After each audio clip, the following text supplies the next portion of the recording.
Salut, c'est Arnold Schwarzenegger. Tu as dû me voir dans des films très connus comme Calidor ou Le Contrat. Pense à t'abonner maintenant, car tu risquerais d'oublier, et tu commettrais là une monumentale erreur. Aujourd'hui, je vous propose une nouvelle vidéo concept du film que j'ai vu. Voilà.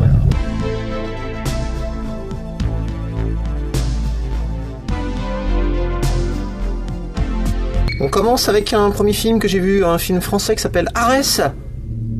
Ah ouais. Bon, on dirait que c'est pas bon. Voilà, ne regardez pas, c'est pas bien. Une affiche prometteuse à la Blade Runner avec un petit côté cyberpunk comme j'aime bien.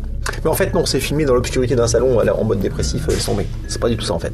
Gros problème du film, c'est le personnage principal qui n'est pas du tout attachant et qu'ils ont un peu raté leur truc. Ça se passe dans un futur où les gens regardent un sport violent et plutôt que de nous sortir un truc à la rollerball ou je sais pas, une partie de baseball à la Cobra, non, ils nous sortent une espèce de combat de MMA tout naze dans des cages. Voilà. Il y avait moyen de faire un show TV complètement déjanté, tu vois, en mode Le Prix du Danger, le film français qui avait inspiré Running Man. Je sais pas, faire un espèce de cache sanguinaire avec des armes, un truc qui envoie, quoi, tant qu'à faire. Mais non, c'est un vieux ring mal éclairé dans une cave planquée où il y a 3 pélos. Et c'est le sport que tout le monde regarde à la télé. C'est assez mal écrit, à l'image de la scène de la fin où les chefs du conseil d'administration du truc pharmaceutique qui fabrique le poison pour être super balèze, ils testent le truc devant le mec, mais tu sais, ils le testent avec le mec devant eux, toi. Vous lui injectez un produit qui le rend super fort alors qu'il vous déteste. Il est à 2 mètres de vous. À votre avis, il va se passer quoi? Je laisse réfléchir, on n'avait pas beaucoup de temps là. Le résultat, il les défonce. Fin nul, voilà. C'est un film français donc qui rate l'écriture, ce qui pour moi c'est l'essentiel, mais pas que, à savoir le premier rôle, et puis en gros l'histoire. Sport surtout qui est pas super bien mis en valeur. Voilà. Je vous conseille pas. Le deuxième film, Get Out, que j'avais raté et que je me suis donc rattrapé. J'ai vu ce superbe thriller. À voir, l'histoire est bonne et c'est bien écrit, c'est pour ça que c'est un bon film. D'abord, voilà ce que ça donne quand on bosse le scénario. Un bon film. Tiens, j'ai pas allumé les déflecteurs. L'acteur principal aussi, il est excellent. Le mec joue un niveau que j'ai rarement vu en vrai. Hein. Ces derniers temps, j'ai fait longtemps que j'ai pas vu un acteur jouer comme ça, quoi. Je ne vous en dis pas plus. Ting, validé, regardez-le. Troisième film, Cam, de Netflix. Une déception, malgré un pitch super intéressant, l'histoire d'une Cap Girl qui fait des shows sexy et qui se retrouve d'un seul coup confrontée à un double d'elle-même sur internet. Comment ça se passe? Mystère. Ça part super bien, sauf que voilà, la fin est nulle en fait. Une gâcheption. Mélange de gâchis et de déception. J'invente des mots. Je fais ce que je veux. Sans un bruit. Quatrième film. Film d'horreur conceptuel, où il faut pas faire de bruit du tout, sinon il y a une grosse bête qui vient de bouffer, en gros. Mais c'est assez incohérent par moment, et ça manque d'explication. Par exemple, pourquoi ils vivent pas à côté de la chute d'eau? Ah oui, si la flotte couvre leur bruit à eux, pourquoi ils vivent pas là? Ça serait safe comme ça. Le mec, pourquoi il lance pas l'appel à la fin plutôt que de crier? Si le bruit qui les attire, lance l'appel, elle fera du bruit. Pourquoi tu les attires sur toi? J'y ai pensé dans l'instant, moi. Donc voilà. Et puis on sait pas plus sur ces monstres, on sait pas d'où ils viennent. On sait pas comment ça a commencé, rien. C'est très voilà, mystérieux à fond en fait. Mais il y a des scènes de tension plutôt balèzes. Donc rien que pour ça, je vous le conseille. Et il y a Emily Blunt dedans. C'est toujours un plus. 5e film. Ah, je vais vite là, T'as vu, j'enchaîne, c'est bien, on va vite avec moi. Red Sparrow. Voilà, ce petit oiseau, je sais pas quoi. Production française, on s'en fout de toute façon. Alors, si vous êtes un gros fan de Jennifer Lawrence, je pense que vous avez déjà vu le film, puisqu'on la voit à peu près à poil. En 4 fois, j'ai compté. Alors, c'est une histoire d'espionnage USA-Russie qui se passe de nos jours, en fait. C'est bien écrit et c'est plutôt réaliste. Attention, on n'est pas Jason Bourne, le mec qui casse tout. Non, c'est réaliste. Il y a Charlotte Rampling dedans. Il y a Jeremy Irons. Alors, j'ai une critique perso à faire pour ce film, parce qu'on voit bien que c'est un film à charge contre la Russie de Poutine. Ça a été écrit par des Anglais et des Américains. Mais ça a été tourné en Hongrie, c'est-à-dire pas en Russie. Et il n'y a pas d'acteur russe dedans. Même celui qui ressemble à Poutine, il est belge. Oui, parce qu'ils ont pris un acteur qui c'est le sosie de Poutine, le méchant. ça un peu gros là quand même.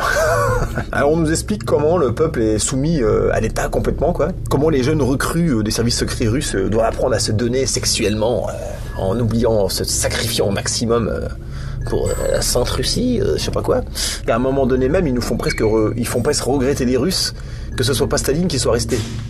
Hein, c'est évoqué. Hein. Et ils montrent comment on torture les gens avec le supplice de la douche. Bon, c'était l'occasion de mettre Jennifer Lawrence dans une position de soumission très...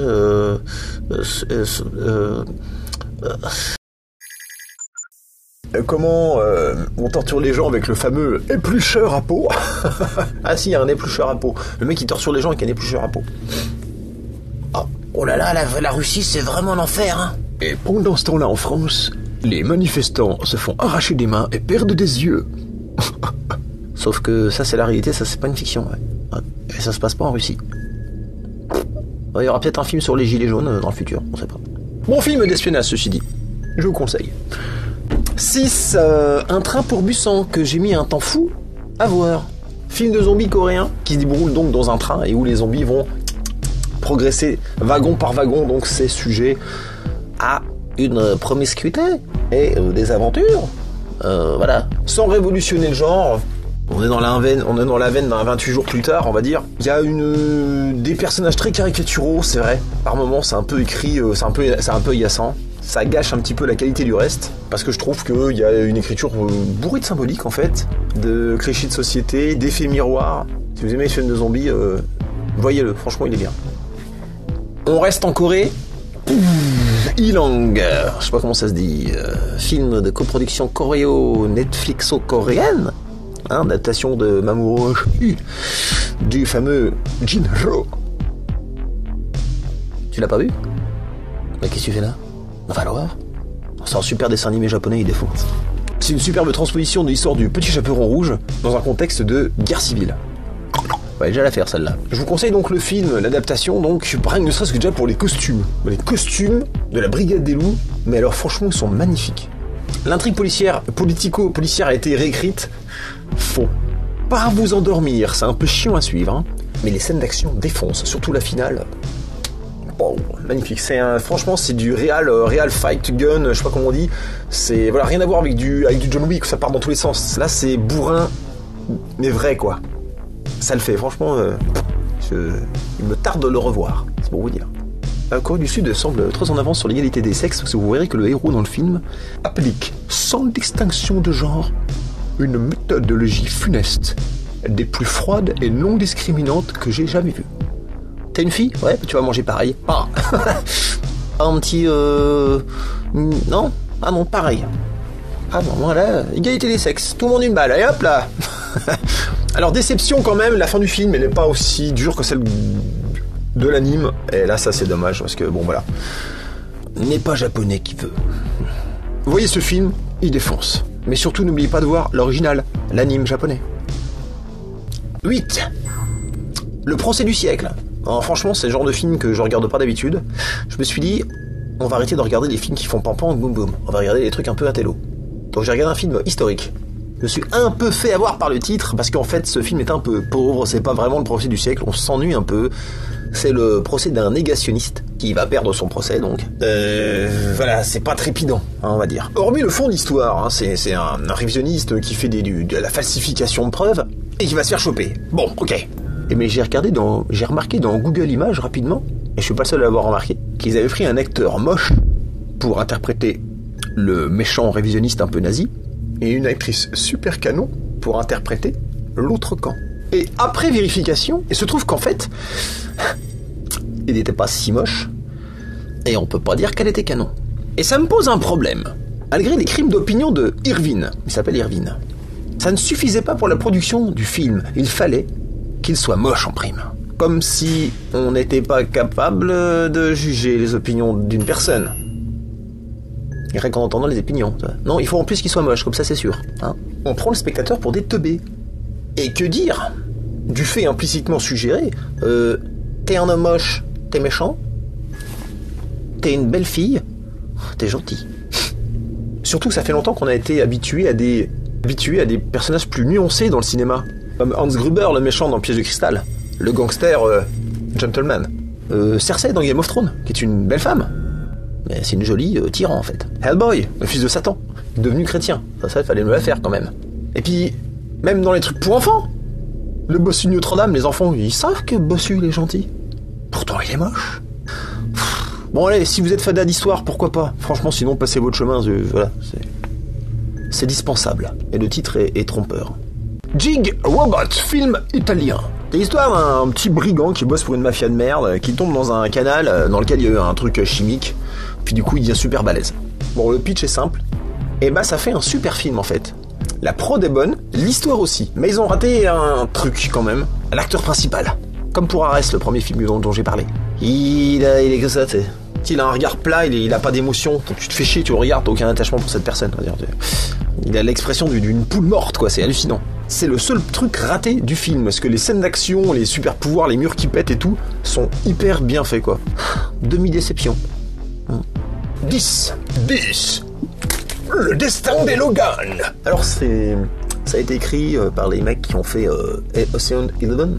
Et en fait, c'est quasiment la même histoire. C'est l'histoire d'un braquage, sauf que c'est pas George Clooney, des beaux mecs et tout. C'est des bouseux, des losers, un peu des connards en fait. Des dickenecs, si tu préfères. Et bah, qu'est-ce que je peux dire de plus? Et rien du tout.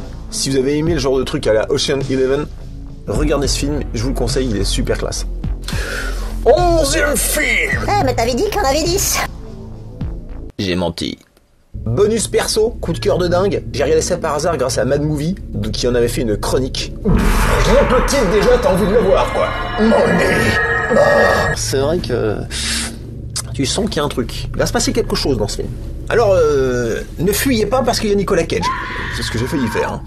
C'est une expérience hallucinatoire unique. À mi-chemin entre Balala Rising, Vibro Boy, Blueberry, enfin tu sais plus, en fait. Hein. C'est une secte christique sous LSD qui kidnappe la femme à Nicolas Cage et qui la tue. Et il va se venger. Fin du pitch. C'est ultra simple. Mais voilà comment c'est barré, quoi. Ambiance musicale tripante. Image héroïque fantasy, rose fuchsia, c'est flouté, c'est stroboscopé, il y a de la fumée tout le temps. Et donc le seul bémol et non des moindres, c'est le casting, parce que il y a du bon dans ce film. Il y a le roi Egbert de Viking, pour ceux qui connaissent la série. Il y a Bill Duke de Predator. Il est dedans. Et dans le rôle principal, ils ont pris Nicolas Cage. D'accord. Bon, les mecs ils se plantent quelque part. Hein. D'ailleurs, je me suis toujours demandé pourquoi il faisait du cinéma, celui-là. Le mec est mauvais. Il y avait moyen de faire 100 fois mieux. Avec, je sais pas moi, McConaughey, ça c'est un mec qui transpire la souffrance. Tu sens qu'il ça aurait défoncé plus. Putain. Et malgré que il y a Nicolas Cage. Oui, malgré que. Je vous conseille ce voyage inoubliable. Bon. Voilà, c'est une review de quelques petits films que j'ai vus dernièrement, j'en ferai plus souvent. Si t'es curieux, si t'es cinévore, ou juste perdu dans l'espace.